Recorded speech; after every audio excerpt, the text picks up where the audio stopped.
everyone. We're on the set of the very first episode of It's My Story, I'll Cry If I Want to. A space where it's okay to feel, okay to heal, and okay not to have it all together. And I'm not doing this alone. My name is Charlie, your host and the creator of It's My Story, I'll Cry If I Want to. First, we have with us a registered nurse, entrepreneur, and creator of the brand Nurse, a platform where she encourages and empowers nurses and nurses students. Her journey has been shaped by resilience, family, and faith. She's also a wife and a mother of three. She's passionate about showing others that it's possible to grow professionally, build something meaningful, and still stay grounded in who you are. Introducing Yamieka Gaines. Hello, everybody. Also, today I have a woman who embodies honesty, compassion, and unwavering faith. She's supportive, easygoing, and deeply trustworthy. Someone who presents bring both comfort and strength. She's a proud registered nurse, mortician, a servant at heart who has cared for the less fortunate and uplifted the elderly. Above all, she's a devoted wife and loving mother, a true reflection of grace in action. Introducing Kimberly Doss Fells. Hey, everybody. So first, I wanted to start off getting directly into the questions, but of course I bought you guys gifts. Aw, you didn't have to do that. So technically, there are gifts that are one of the books I've read, the other one I haven't. The first one is this is for you, Kim, because this is the one that I've actually read. Okay. It just I feel like you and we both have older kids, and this book is called "You're Made for This." And Okay. sometimes when the kids get older, we get kind of they say that you really hit the ground praying when your kids are older. So this book is You're Made for This. You're made to be Thank a you. mom, and we're all are mothers, but it's just that when you have older kids, it get very difficult. And this has taken me through some things. Thank So you. this is yours. I appreciate it. Thank you. All right, Yamika, I actually went through this one and it's called Go For It, but on a few pages, just watching you on social media and how it doesn't seem like you're quiet, but you're also sociable in your own little way. And that's unique to me. So this is Go Forward. It's about living in fear. I've been told often that my level of fear is unhealthy, and it stops me from doing a lot of things that I want to do that may cross my mind, and I still don't do it because it's just fear of how things would turn out. So this is just Go For It. Okay. Well, thank you so much. I do appreciate You're it. welcome. And I'm going to read it because this year I did tell myself I was going to read more, so Uh-huh. this is perfect. Great. Yeah, I actually read that one for sure. So you got a little scratches and That's stuff. all right. All right, so let's get into it. Of course, this podcast is about grief, and Kim and I both. I think our mom passed away maybe 2 weeks apart. My mom passed away at the end of December, like December the 31st. And my mom was December the 5th, 2023. My hers was And 2023. 2023. Oh, And wow. it's crazy. So it was All right of our together. moms passed in December because my Yeah. mom passed on Christmas. Really? Sure did. It was Yeah, Christmas that's what I heard Eve about. rolling into Christmas Oh, Day, but it was wow. December. So Uh-huh. that's I didn't even know. I that's knew a crazy Kim. coincidence. Yes, that is. And I knew I picked the right people Yes. for this. And it's just something I see a lot of people in our community, a lot of people that I come in contact with often that usually is handling grief, Mm-hmm. in a way that I'm like, Lord, I'm handling it like that also, but I put on this face to where you wouldn't be able to tell because I Right. try to do things in private and Mhm. things like that. But so let's jump into the questions. Okay. And either of you guys can go first. When you think about your mom, what did you admire the most about her? I'll go first. And I think for me, I admire mostly was her strength. How she was always herself. Like no matter what, like Uh-huh. everywhere we went, it was either the kids excited to see her, the Uh-huh. grown people excited to see her, but she was always herself. I mean, you rarely ever seen her mad, angry, upset. She was just the happiest person you can ever see. Even when things just wasn't the best, she was still happy. In a good mood, always happy. And anybody that ever seen her, they'll tell you that she was the life of the party, always happy. So I admired it the most because she was always herself.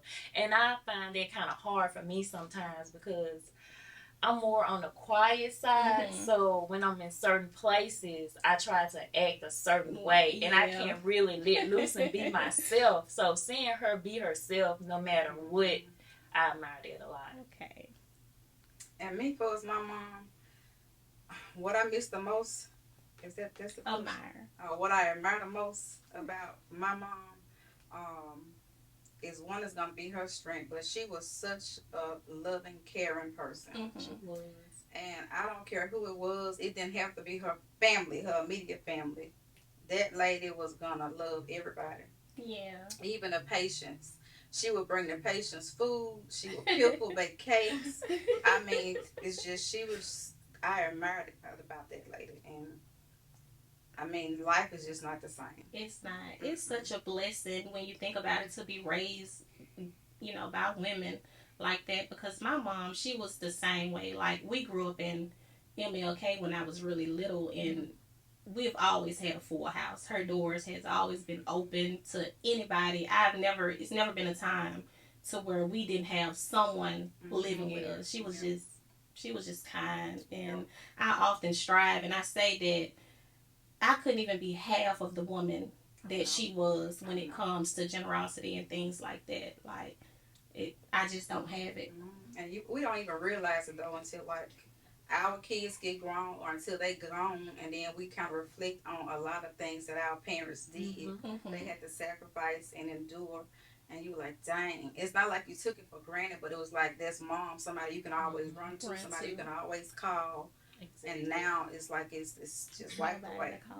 So to piggyback on that, you all had that moment, and it took me maybe a year to have this moment to where something happened at work, and I really picked up the phone to call her, and when I tell you that feeling just hit me in my chest, like, oh my God, I really cannot call my mom to tell her this. Have you all had that moment yet? I haven't had that exact moment where I had to pick up the phone to call, but I've had that moment where I wanted her to call. Because at work, she would call every day. I mean, every day. So to go from a call every day to no call at all, it just hit different. It does. When you think about grief, what's your definition of grief? It's terrible. It's a lot of stages that you have to go through to grieve. And it's no particular order. And some people like, oh, you're going to get through it. It's going to end. To me, it never ends. No. Because I'm still angry. I still deal with depression. I still try to bargain, and there's nothing to bargain for because she's not here. Yeah. So, to me, grief is terrible, but it's no time frame on it. And I don't wish it upon anyone, not even my worst enemy. No. The pain that you have to feel when you lose a loved one, someone as close to you as your mother, feel like you lose a piece of you. Yeah. Losing her put a strain on my entire life. Yeah. With my kids, with my husband, just everything. Yeah. I just went into a deep depression. It was terrible. Yeah.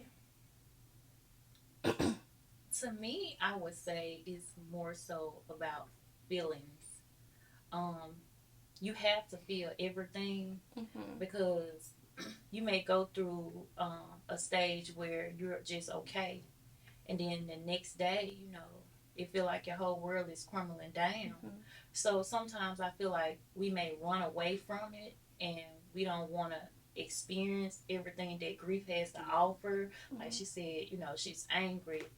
Some days you want to cry. Some days you may be happy. You may be having the best day of your life. And then a few moments later, you breaking down crying. Tears everywhere.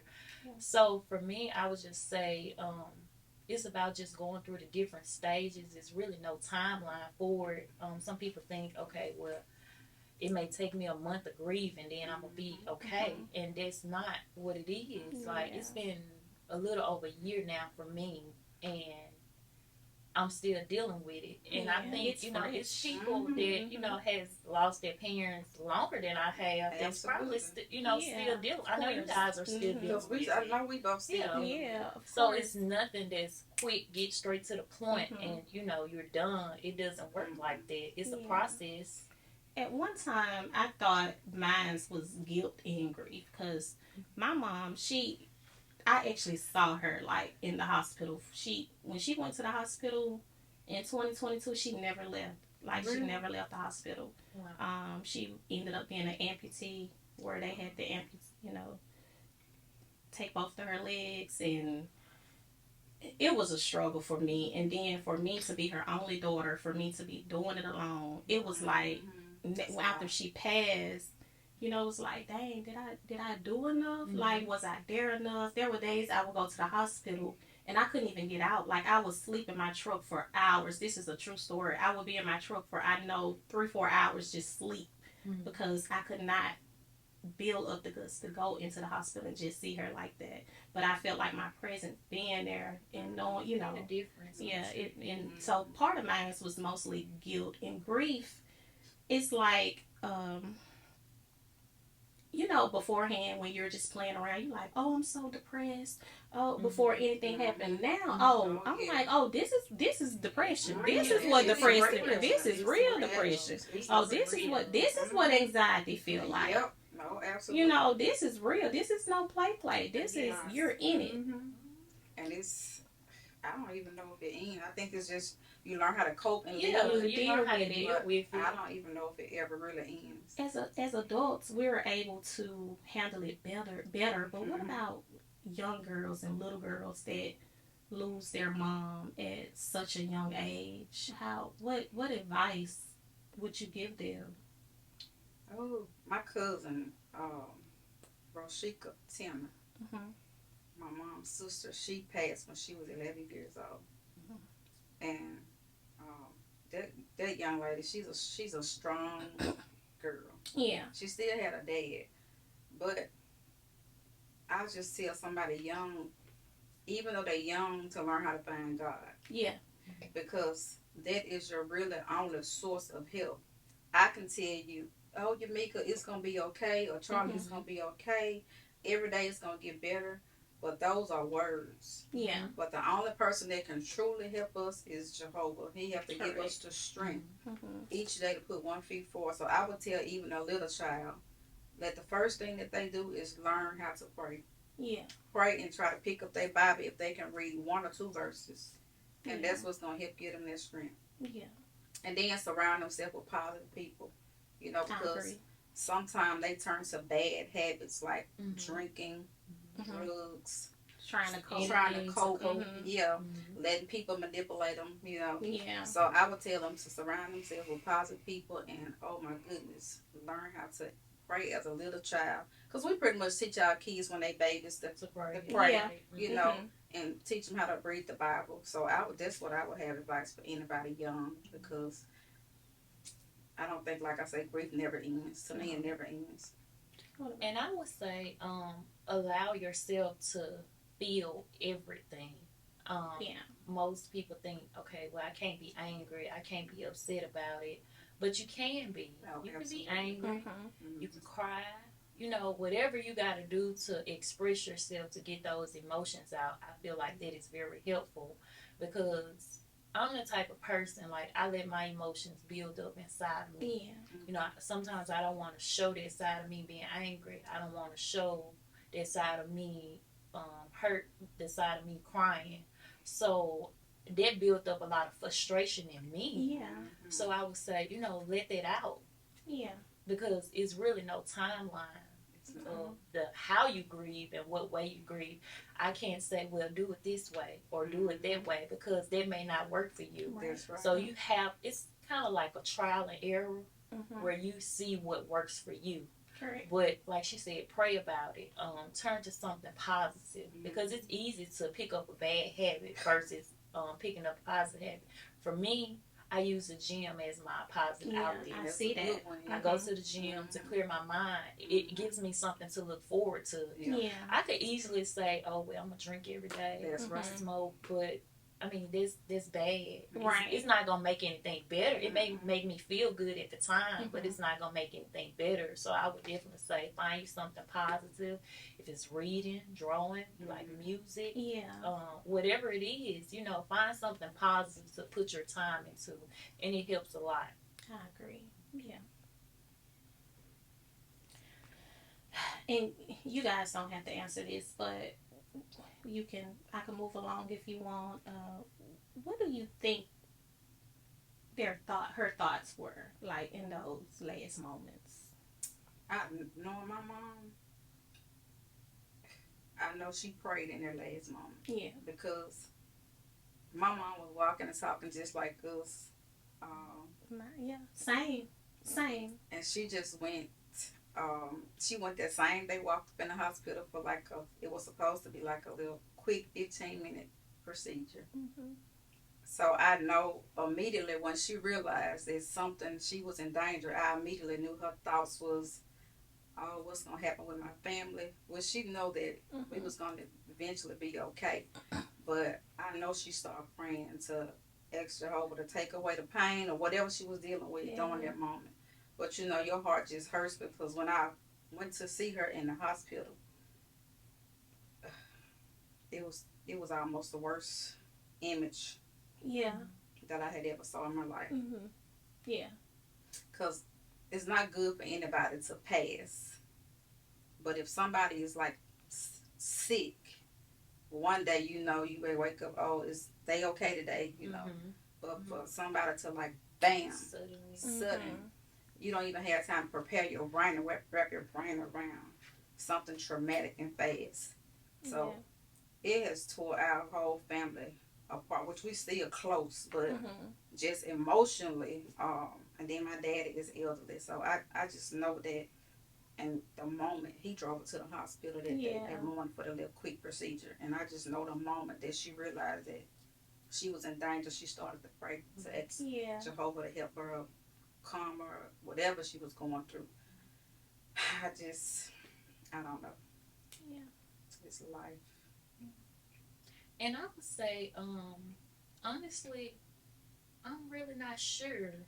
But that day, I guess like me, I woke up, I went to work. She was in bed, and usually my mom is up every morning, early morning. You would hear her on the phone talking, and there was my alarm clock. I know she up. So this particular morning, she was still in bed, and I said, I'm about to go to work.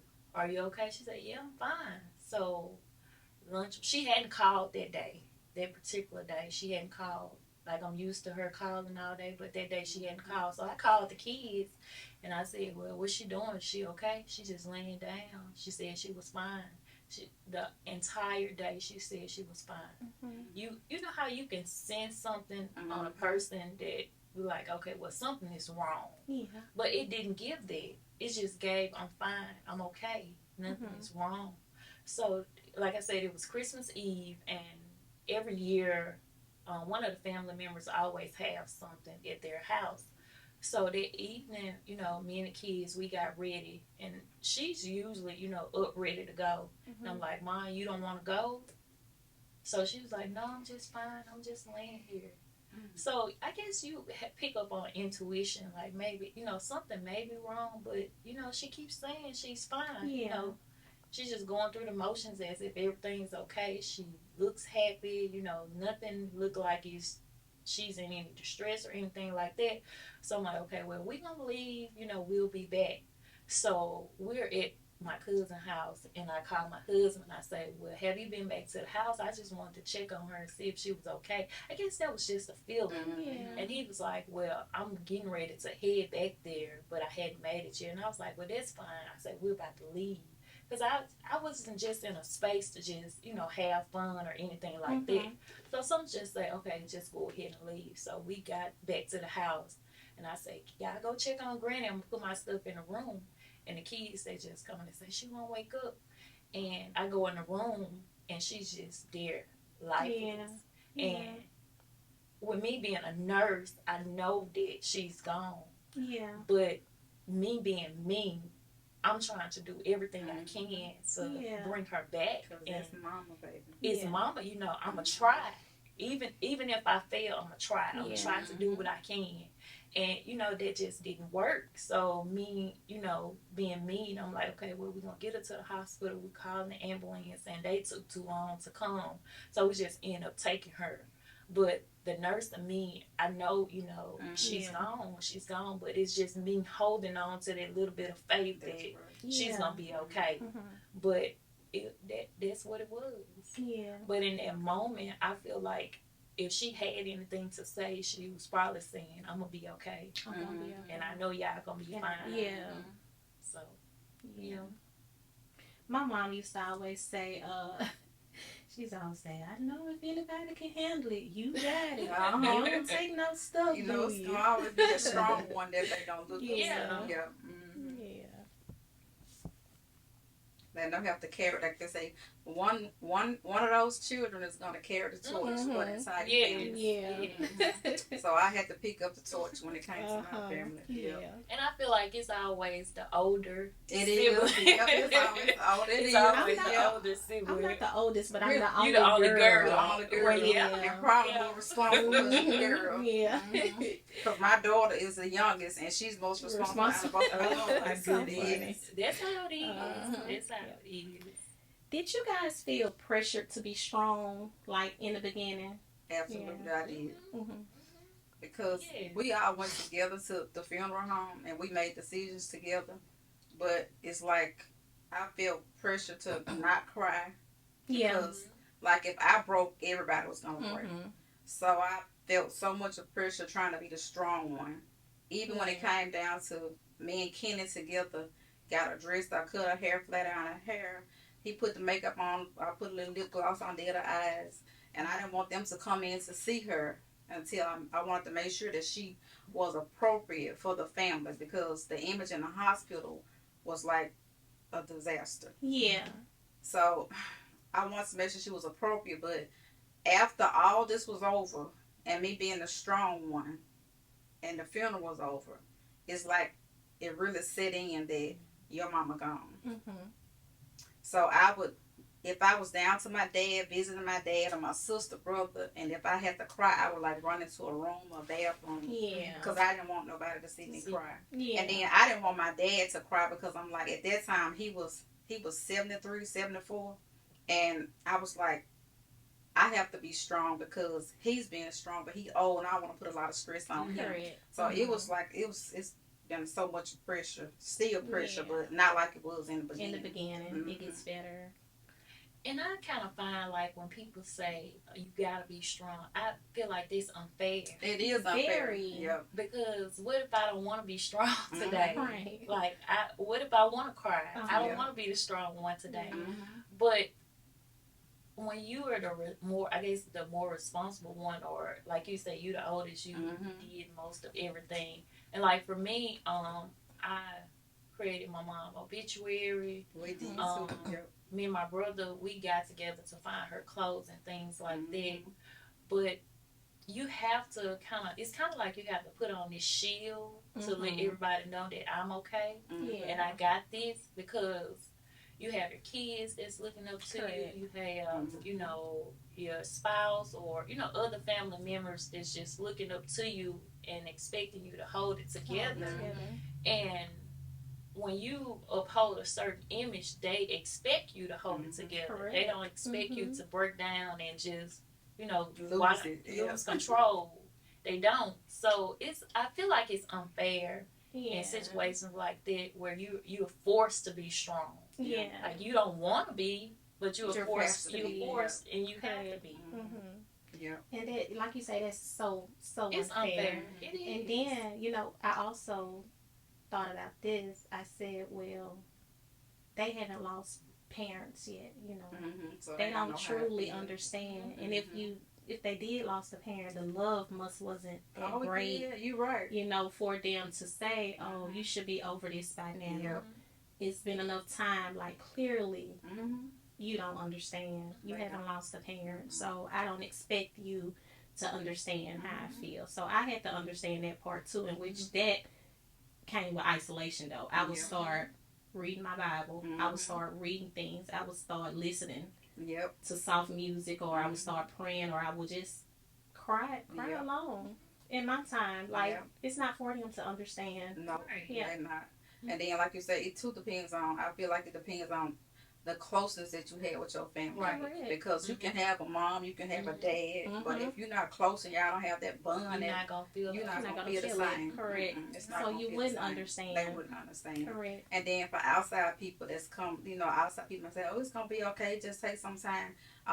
You still, yes, I'm still, and it's my right. If I want to cry, it's my right. Like her, it's my right. Because sometimes you can't even help it. Like I will be at work sometime and tears will just fall out of nowhere.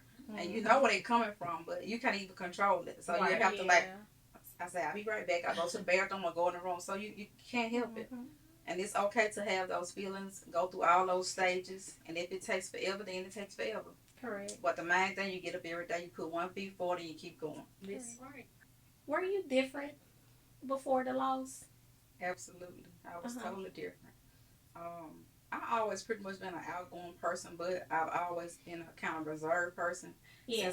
Since my mom passed now, I don't go nowhere. It's like I had slacked up going anyway because I'm older now. I'm 45, so I had kind of slacked up going anyway. But I'm like totally different. It's like sometimes I don't want to be bothered with people. Correct. And people haven't done anything to me. But it's like I just don't want to be bothered with people because I have so many emotions going on in my brain. Besides, I lost my mom, and people like, oh, she lost her mom 2 years ago. I did. But that's my mom. I'm like Yamieka. We talk every day, all throughout the day. She was a RN, I was a RN, so we would talk about work stuff. Of course, HIPAA, we wouldn't call names. But just other stuff in life. If something was going on in my life and I needed somebody to talk to besides God, I'm going to call. She was the first person, my mom. Yeah. I was on the toilet probably about, I'm going to say 2 months ago.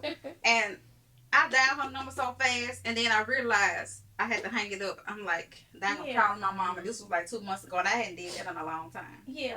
Yeah, so I'm totally different. I used to call my mom for it's like stuff I already knew the answer to. It was just that's your reassurance. Yeah, that's your calling her to ask her, and she don't even know. She'll be like, oh, just telling me anything, and I'm like, Mom, you saying in my head, but I just wanted to call her to just hear what was her opinion on it. Because that was your go-to. I feel like your mom is your go-to. Like, when nothing else is working out in the world, it's your go-to. That's who you want to call for everything. And I think I'm different than I was before, because I was really a people person before. Now, if it doesn't involve my children, you don't want to go. I don't want to go. I kind of pick and choose what I want to do, and if I don't want to do it, I don't hesitate to say no. That's what and I don't feel bad about saying no. You shouldn't. I mean, it's nothing, because I just feel like life is so short. It is, and that made me realize how short it was, and I don't want to waste it on anything else that doesn't make me happy, doesn't involve my children, doesn't involve me being comfortable. I don't want to do it, and it's okay. So now, before then, I used to be like, and I still go, or I still be involved in things that I didn't want to do. But now it's like a definite no, I don't want to. And for me, I think it's kind of the opposite, because before I would be secluded, like not really go much, like maybe every now and then. But now it's just give me a different outlook on life. Like life is really short, and things happen so sudden. Like you don't even have to be sick. You don't. You don't. Not at all. You don't have to be sick. And death is just like that. So it kind of give me the look at, okay, well, I should be able to have fun. I should be able to live life. Like, I don't feel like it's going to benefit me if I'm just secluded to myself, isolated, and not really just enjoying the life that I have, because I could be gone tomorrow. So, that's true. Did I enjoy myself the last, day on earth? Like, was I able to have my fun? Was my kids, okay? So I kind of look at life like that, you know, make sure my family's fine, make sure I'm okay. I don't want to sit and just, I guess, swallow myself in sadness and things like that. So I just look at it like, okay, I'm going to be happy today. I'm going to do something fun. Even if it's just watching my TV show or something. Something to up myself. I'm trying to get there. Like what she said, as far as like getting out. If it don't involve me though, I won't go. But it's like I just started going back to like the gym because I was like it'll get me out of the house. I have a gym at home and I don't use it. So I was like but TikTok is kind of like my go-to. But now since I have to promote so much, it's more work. But sometimes getting out, because like I tell the girls, like we need to get together and go do like a spa day. You know, I do something like that. But I guess I went so much too when I was younger. I just don't even care now. Like, see, I was more so in the house, so I feel like once I got older, I had the freedom to go places and do things. And like I said, my mom was a big help. Like if I wanted to go somewhere, she would have the kids and things like that. So I was free to do what I wanted to do, even though I didn't take advantage of that. But it's like now, okay, if I want to go, then I gotta really think about this. Like, is this somewhere I just really want to go? Because you don't want to. I feel like I don't want to dump my kids on anyone. Correct. But like you have mom, that's your backup. Like I know she gonna have the kids, and I'm fine. I don't have anything to worry about. Right, you can really let your hair down. But I don't have it anymore. So when I pick and choose my happiness, I have to make sure it's something worthwhile. Yeah, that's true. I get a lot of rest now too. Before then, I wouldn't rest at all. I don't feel bad about resting now. That's right. I rest a lot. That's good. Now, I take off my time from work now. Before then, I would lose vacation hours. Girl, I'm finna start doing something. I take that time off and I rest. I don't even have to do anything. I have to rest. I rest. That's the biggest thing. Because I thought like when my mom passed, I was off probably like a week, and that's including like the holidays and then the days that they give you for bereavement. And I was like, okay, well, if I go back to work, then maybe I'll stay focused, I'll stay busy. Really? But that kind of like built up a lot of frustration for me. Correct. And I wasn't even really able to focus on the task at hand. Like, it would be days I would just be there, and like my friend, she worked with me, my best friend, she would text me. She was like, "Are you okay?" I'm like, I'm fine. But you know, internally, you know, it's eating me up. But I'm still trying to work. I'm still trying to stay busy, something to keep my mind off of it. But once I stepped away and I had time to myself, I didn't know I hadn't even grieved properly. Like I cried so much because I had that time to myself. Like my kids, they were at school. My husband, he's off working. So that's the quiet the house has ever been. Like I hadn't had that moment of quietness to myself to even hear my thoughts, to even think about what had actually happened. So when I stepped away, I had that time. And I think I probably cried to myself probably for a month straight. Just dealing with all of those emotions. And it had all come out. And it all had come out. And I'm thinking, okay, well, I can deal with it with work, and that was not the answer. It's not. How soon did you go back to work? I stayed off probably 6 weeks. And, when I did go back, I probably worked 6 shifts in 6 weeks. Because I went to work, and I was like so weak. I had no energy. I was drained. It's like I'm like her. I couldn't focus, and you know I was taking care of the patients, and I ended up quitting my full-time job when my mom passed, and I started working for like temp companies. But I was like so drained, so weak. I would cry going to work. I would cry at work. I would cry going home, and I think I went without a full-time job probably 6 months or more after my mama passed. Because I just couldn't do it. Can't do it. No. I didn't have the energy. I couldn't do it. Or the mind frame to be there. Today, how do you keep her memory alive? Like, do you guys laugh about little things amongst family that she did, funny things that she did, or you know, I know for me, my kids and I, we tell stories. They even be telling me stories that I had no idea. And I'm like, why y'all did my mama like that? Like, y'all wrong for that. And they'll be telling me stories that she has told them about me as a kid growing up. And I'm like, I'm like, what? Now what? You ain't had no business telling them that. And but that's how we kind of like keep it alive. Like my son called me the other day. He was like, Mama, he was like, I saw a house and it was so beautiful. Cause that's what she used to call me all the time. And she used to be like, Charlie. She don't call me Charlie. She'd be like, Charlie, girl, I saw that dress. It was beautiful. It was, and it's so funny. And I was like, you gotta stop, cause you know. But that's how we kind of like keep it alive, by bringing up memories, and they be telling me little things, and you know, I be going through my messages, reading. Some of them are not so good, you know. Because my mom used to like to go to the casino at the end. And I used to be like, Mama, I'm not, you know. But, girl, let me tell you something. When my mama passed, I was like, Lord, I'd take her out. And when, you know, I was like, I'll take her to the casino right now. I promise you. I would have been rolling my mama down to that casino in that wheelchair. I was like, Lord, please, whatever you do, I'll take her to the casino tonight. I was just praying so hard that night. And when it's done, it's done.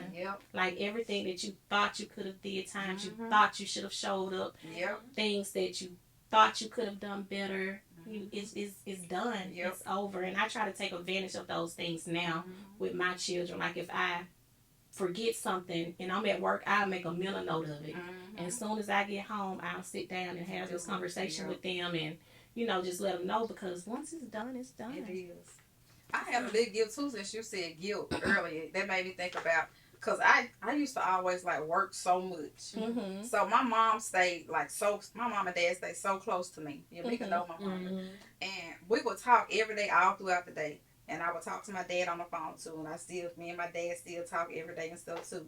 But like going visit her, she was never like the visiting type to come visit. She might come up there every now and then. And I would go down there and see her maybe once a week or twice a week, her and my dad or whatever sometime. But I would like work so much, it was conversation. So it's like I felt guilty. I was like, and she used to always tell me, you need to stop working so much. And I used to always tell her, you need to be retiring, because I said, you 65, why are you working like this? You need to be retiring. And she was fussing me, stop working so much, you're going to work your body down. Stop working so much. You can't work for the wilt all the time. And you know, so it's when she passed, it's like I thought about, if I wasn't working so much, I probably could have went down to see her more than once or twice a week if I wasn't working so much, you know? Because she was still up moving around and stuff like that. And when she cooked, if she cooked it, girl, I cooked some greens. So I say, Mom, I got to taste for a cake. I don't feel like making no cake. Then we get the call, girl, this cake ready. Come down here and get out of work. So those are things you can't get back. No. But pretty much we do keep her memory lie the same way. My sister is a video head, a picture head. So she got 1,000 pictures, 1,000 videos, and she'll send some to you. And we pretty much talk about just mocking stuff that she was saying to kids. And she's like, no indeed, you know, and stuff like that. So we just pretty much keep it alive by talking about her and reliving stuff like that. Pulling on those good memories. That's all we can do. And I'm the same. One day I was just randomly laying in bed, and some just say, go to your voice message. And I didn't realize how much my mom called and how many voice messages she would leave on the phone, just, you know, just talking. So I would go back and, you know, play those. I have videos, you know, we laugh, me and the kids, my husband, we laugh and talk about those. So I would definitely say, if you can make those memories. That's right. Because you just never know. You never know. You never know. And someday, that's all you're going to have. That's all you're going to have. And that's the truth. Yeah. So. You know, before my mom passed in July of 2023, my dad had been on family vacation with us, y'all, in over 10 years. Oh, wow. And he went in July. He tried to back out, and he went. And we had the best time of our life. We went to Galveston, Texas. Me, my mom, my dad. I got videos too because it was like so I was happy. A kid, girl. I'm telling you, everybody was happy because mom was there, dad was there, my brother was there, my sister was there, our spouses and stuff. That we had a ball, girl. And I was like, he went on vacation one time out of about 10 years, and then December of 2023, my mama paid. That was God. I don't know if this like a coincidence. You know how people was like, I guess something big always happen before a person leaves. Yeah. And then, because my mom turned 60, and we had her birthday party in August of that year. She turned 60. So she was so happy because she had never had a birthday party. Yeah. So prior to that, she was like, "You said you was gonna have me a birthday party." She sound like and you ain't did nothing all this time. You know, we're planning it. So funny. And I told her, I said, "Well, Mama, I'm gonna get an award at work, and I want y'all to come." Yeah. So that was the way of getting there. That was a good one. We got her there. Now, this big old thing said, "Happy birthday." She must have didn't read because she didn't pay no attention. As soon as we got there, "Take my picture so I can send it to Nene." That's my brother. So she was always excited about taking a picture. And she thought she was dressed up and shit. She wanted a picture. So that's the first thing. "Take my picture and send it to Nene." The lights off in the background. So once she turned around, everybody came out and surprised her. What And did she was say? so happy. She was so happy. She said, "Y'all got me, y'all got me." And I still have that video to this day. It just reminds you, doing something, good for a person, something that they can remember. And I'm just glad that I was able to do that, before she paid. Yeah. And this was the August in the same year? August the same year. Yeah. I guess the last question is, do you think, as children, do you think in so many ways that she prepared you for this moment, like your upbringing? I think so. Yeah. Yeah. My mom, she was gonna prepare you. She was gonna hold you accountable. She wasn't that mama like some people take up for their kids. They ain't never wrong. Baby, when you wrong, you wrong. That's just it. It ain't no way of getting around it. But she pretty much prepared us because she lost her mom and her dad, and I was 14 when her dad passed, and I was 21 when her mom passed. Okay. But she pretty much prepared you by she always said you got to get into your Bible. You got to learn how to pray. You got to learn how to go to church because God's going to be your only source. Yeah. And I was like, I know, or whatever. And I would read my Bible, but I'll go and fall off. Yeah. But when something traumatic hit, you're going to go and you're going to stay in it. You might fall off a little bit because you're going to know that's your only strength. Because it's no way out of it. There's no way out of it. I think I was watching a podcast and she was like, when you're going through the tunnel and it's nobody beside you and you're just straight and you have no other choice but to walk through it, you'll get it. And I remember sitting on the porch. Me, my mom, and my sister were sitting on the porch. And my sister used to say, "If something happened to you, Mom, I don't know what I'm going to do. I probably would want to die too." And I said, if something happened to, she would say, "You up my dad," or whatever. And and this was my mom in the middle, this was my sister, and this was me over here. And I said, "Stop talking like that, kid." Yeah. And this was like probably a couple of years or more prior to this happened. Yeah. And I say, "Stop talking like that." I say, "Don't be talking like that." And my mama say, "Yeah, don't be talking like that. This change, so ain't nothing about to happen to me right now." But it's like my sister, I'll be replaying it in my mind. I don't say it to her. Yeah. But she was like, "I'm just saying, I don't know how we gonna live without her." So when that happened, she was like, "We ain't gonna make it. I don't know how I'm gonna make it." I said, "We gonna make it." Yeah. I said, "She done molded us. She done taught us from a kid up. We a close-knit family. We not a family who bicker and fuss." Yeah. I said, "We gonna help each other. We gotta help each other. We gotta pray and help each other day by day." And I think she pretty much prepared us because and if you ain't prepared, you're gonna be prepared. You learn. Yeah. But she prepared us from little people, responsibility, praying, most important things, morals, and all that backbiting. She just prepared you for so much in life. You think she prepared you?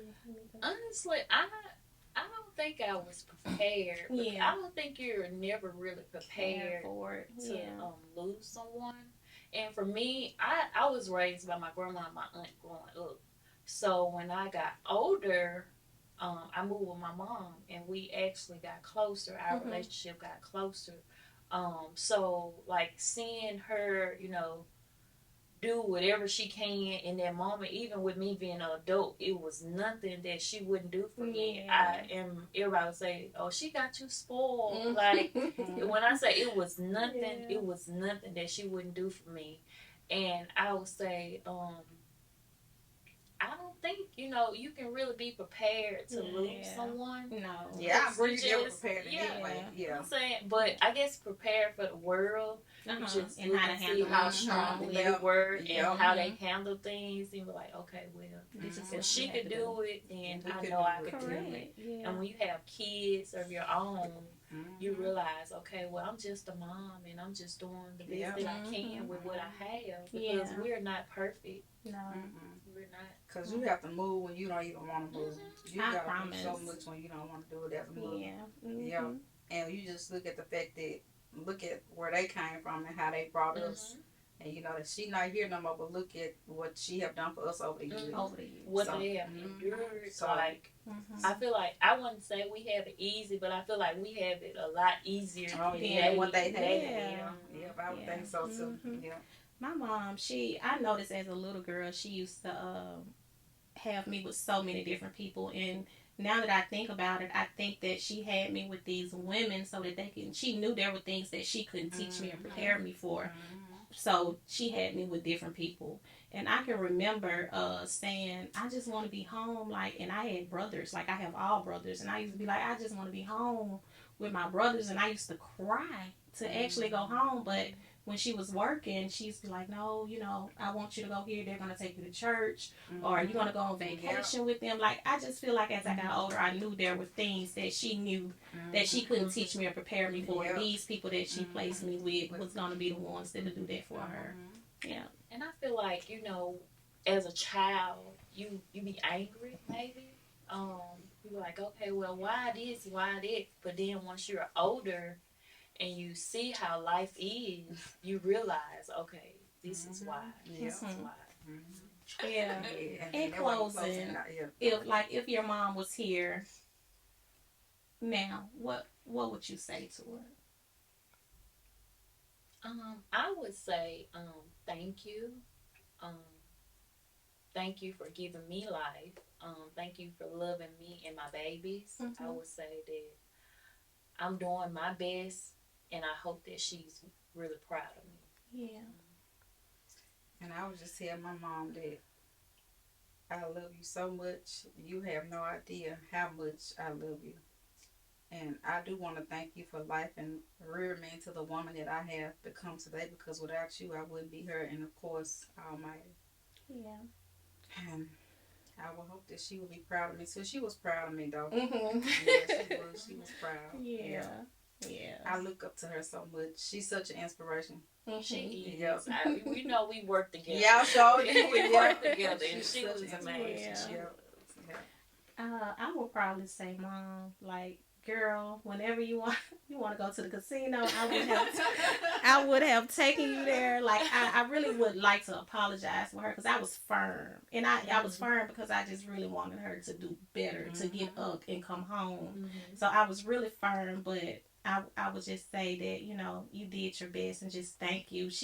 My mom did a marvelous job helping me raise my son. He's such a wonderful young man, and I think that come from, she lost her son. My brother passed when he was 13. And I think me having given birth to Jay, that just gave her an opportunity to just do it right or do it over. And job well done. That's good. So I would tell her, just thank you for everything, Yeah. All right. Well, our mama's just getting that beauty rest. That's right. I really feel like God has a plan. That is what keep me going. There's no way that my mom did everything right this whole time. And like you say, there are no perfect people. No. But she was such a good woman. And I just feel like, I thought after that had happened with my brother that God was gonna let her live forever. Like, and I just feel like God has a plan, and we'll see him again. Yeah, Yes. we will. Now that's what keeps me going. Yeah, That we will see them again. Yeah. Thank you guys so much for tuning in to It's My Story. I'll Cry If I Want To, and stay tuned for the next episode. Bye.